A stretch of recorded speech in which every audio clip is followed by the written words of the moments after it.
Yeah, there's a degree of happiness which is intrinsic, which is actually something that most men, I don't believe, have experienced, because it comes with true success. People always talk about fuck you money, right? It's not just about saying fuck you. It's about truly being able to express how you feel. And that comes with success. And I don't mean success financially. I mean success in all realms. Most men can't raise their voice. They can't raise their voice at their job. They'll get fired. They can't raise their voice in their house. Their woman's be like, who the fuck you yelling at?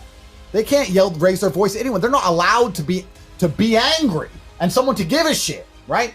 There's something amazing about living with true intention and just being happy when you're happy, being mad when you're mad, and people caring.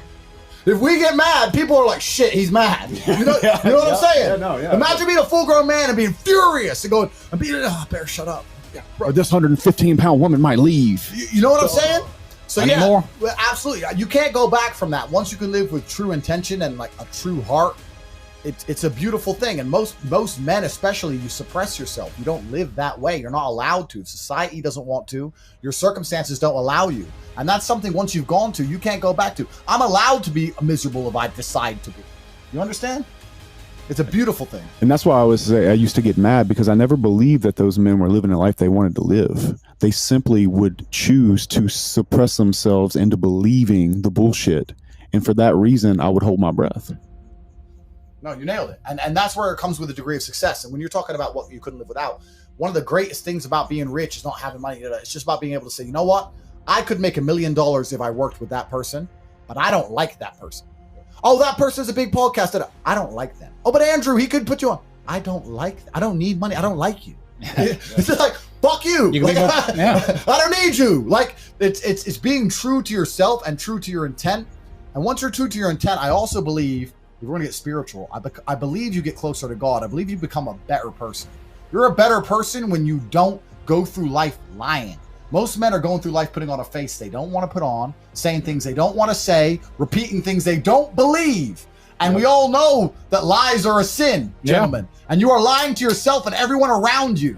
People will come here and say, oh, Andrew's full of shit, Andrew's arrogant, whatever. I live with true intent. If I tell you I like you, I like you. If you come up to me on the street and I'm like, oh, hey, G, I wish the best for you. I wish the absolute best for you. If I dislike you and I'll punch you in the face, I meant it. I live with complete true intent. I have a pure heart. And I believe that's more important. And that's something that's so valuable.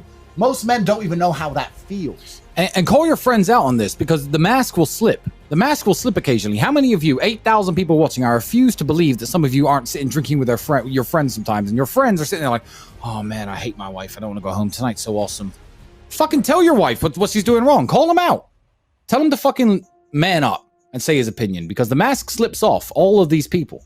It really does. And you see it. I've seen it in hundreds of men myself. Everyone's out to get us, bro. Everyone, they're all out to get us. Why are they out to get us? Why? Why does the Matrix hate us so much? It's because we free minds. It's because, you know what? It's because we live the way that no one else can and no one else does. No one else has the balls. No one else has the balls. People with our money is like busy hiding. Yeah. Ooh, hide behind my gate with my bodyguard. And you know, and that's part of the reason why the Romanian media, a lot of people have been talking shit about us. Like, people, let me tell you something. People who run newspapers are successful. University educated person. Oh, I own this newspaper. I'm a successful dude, blah, blah, blah. They've, gone to school, set up their little business. All these people who hate us are, quote unquote, successful people. And to us, they're broke. They're like, what are these guys doing? They must be doing something wrong. Let's talk shit about them and say that they're criminals and kidnappers, because they must be. How the fuck do they have a $5 million brigade? It's because I know Aikido. Yeah, they spent no time learning Aikido, and they don't understand why they're still poor. That's right, the breakers. Don't hate me. You have to learn Aikido. Yeah. I talked about this in another one of my very interesting videos, which I'd actually like to play. It's a Tate speech about unlocking your mind. I'm going to tell you all a mind trick, and I want you to pay attention, because this might be the most important video you ever watch in your life. What I want you to do from now on is try and remember your last thought before you go to sleep. Now, when you do this, it's going to turn your brain on and wake your brain up, and then you're going to struggle to sleep. So don't do that. It's going to take a little bit of practice. It's going to take about a week or so, where you learn to be zen and fall asleep and allow your mind to fall asleep while remembering what you're thinking about and categorizing them. And the point is that when you wake up the next day, you should be able to tell people what the last thought you had was before you went to sleep. because you never probably thought about this. You're not aware of this. But your mind is drifting in all different kinds of directions before you fall asleep. You're thinking of this, you're thinking of that, thinking of that bitch, thinking of that memory, X, Y, Z. And you don't remember the last thought that you had before you finally lost consciousness. But once you've trained your mind to remember it, something very interesting happens. And what happens is, when you remember your last thought before you went to sleep, you start to remember all of your dreams and all of your thoughts you have when you are asleep. Because you only live in the present. You only live in right now. Everything you've ever experienced in your life is remembered. And you remember all of your experiences from reality the same way you remember your dreams from your unconscious. You remember them the same. It's the same imagination. So when you begin to remember your last thought before you went to sleep, and you begin to remember every single unconscious thought you ever had, what becomes very interesting, thank you very much, thank you. What becomes very interesting from there is you get a lot more control over your subconscious mind and over your dreams.